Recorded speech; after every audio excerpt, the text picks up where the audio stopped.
आत्मीय विद्यार्थियों,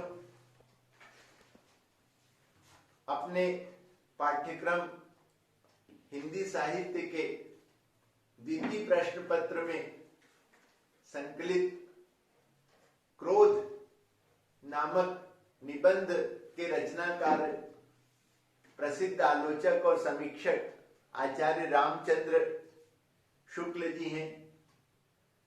आचार्य रामचंद्र शुक्ल जी ने हिंदी साहित्य का इतिहास और अन्य अनेक समीक्षक ग्रंथ लिखे हैं।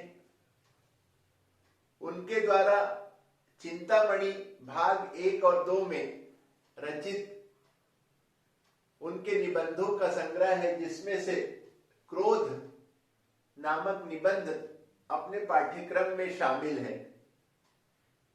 आत्मीय विद्यार्थियों, आचार्य रामचंद्र शुक्ल जी श्रेष्ठ निबंधकार हैं।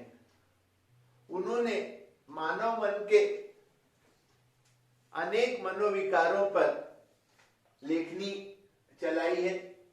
उनमें से यह क्रोध निबंध के महत्वपूर्ण बिंदुओं पर अपनी चर्चा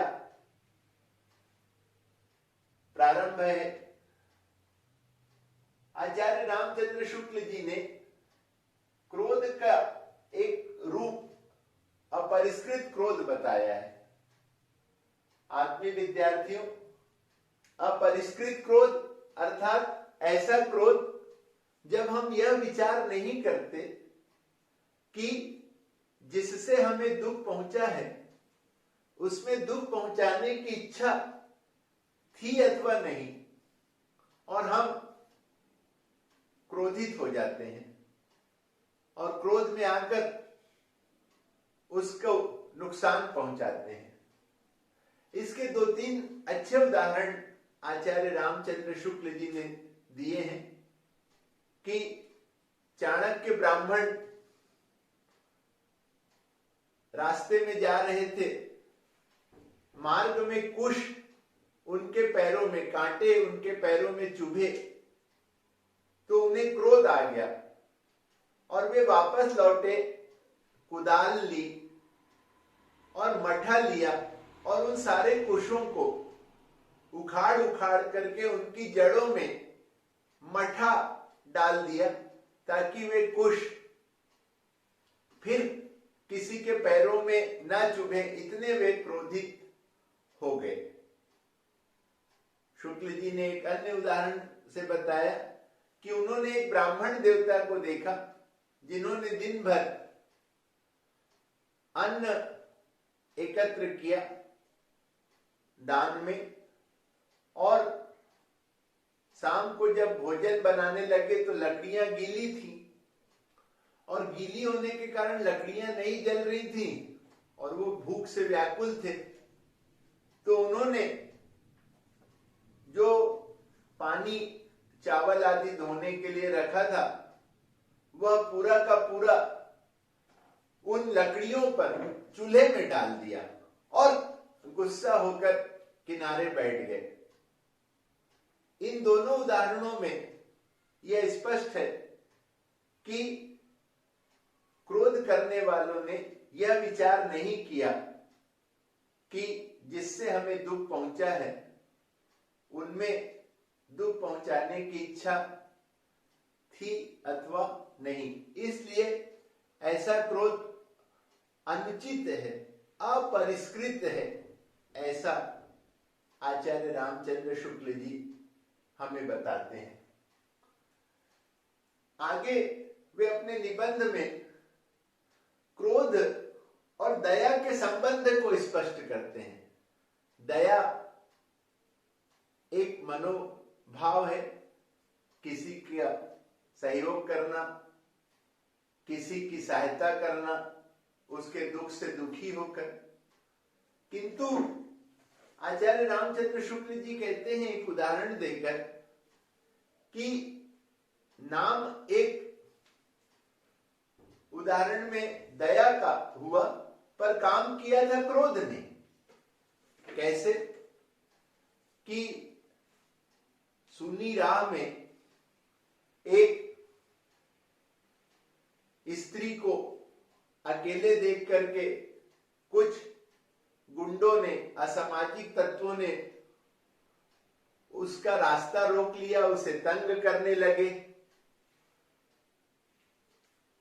रास्ते में जब कुछ अन्य लोग आए तो उनके मन में दया उमड़ रही है कि ओह, गुंडों द्वारा यह गलत किया जा रहा है, यह अनुचित है, इसकी सहायता की जानी चाहिए। अगर वह स्त्री अर्थाभाव में होती तो पैसे देकर के उसकी सहायता की जा सकती थी, दया वहां पर सफल हो जाती, दया की भावना। किंतु उस स्त्री को बचाने के लिए क्रोध आवश्यक है। कोई साहसी युवक क्रोध करके उन गुंडों के समक्ष पहुंचता है और कहता है कि खबरदार, अब अगर आगे बढ़े तो ठीक नहीं होगा। उसके क्रोध के इस रूप को देख करके गुंडे सहम जाते हैं, दूर हट जाते हैं, चले जाते हैं और उस स्त्री की रक्षा हो जाती है। तो सब लोग अब आकर प्रशंसा करेंगे कि आप बहुत दयालु हैं, आपने दया करके इस स्त्री के सतीत्व की रक्षा कर ली, आप बहुत दयालु हैं। आचार्य रामचंद्र शुक्ल जी कहते हैं कि देखिए, यहां कार्य क्रोध ने किया, परिणाम दया का हुआ,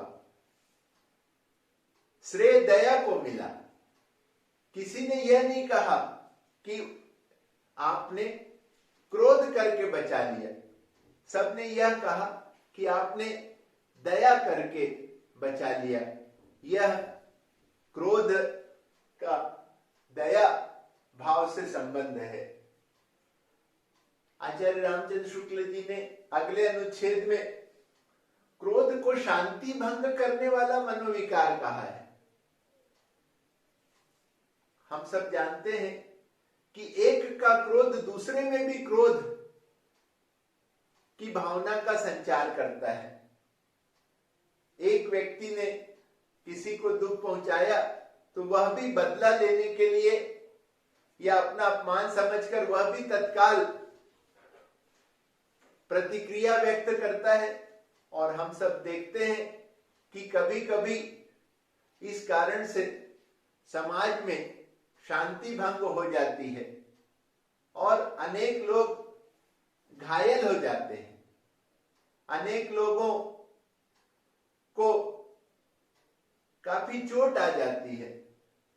इसलिए क्रोध को आचार्य रामचंद्र शुक्ल जी ने समाज में शांति भंग करने वाला मनोविकार भी माना है।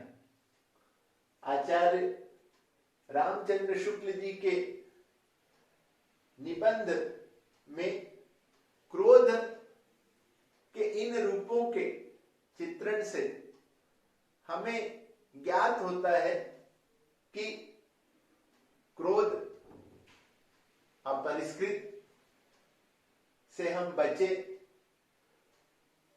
किसी स्त्री की सहायता करने के लिए अवश्य क्रोध करें और शांति भंग ना हो, इसके लिए शांति भंग इसलिए होती क्योंकि हमें जिसने दुख पहुंचाया है उसमें हम उसी ओर देखते हैं। हम यह नहीं देखते कि हमारी क्या गलती है और तत्काल हम भी क्रोध में आ जाते हैं। इससे ही समाज की शांति भंग होती है।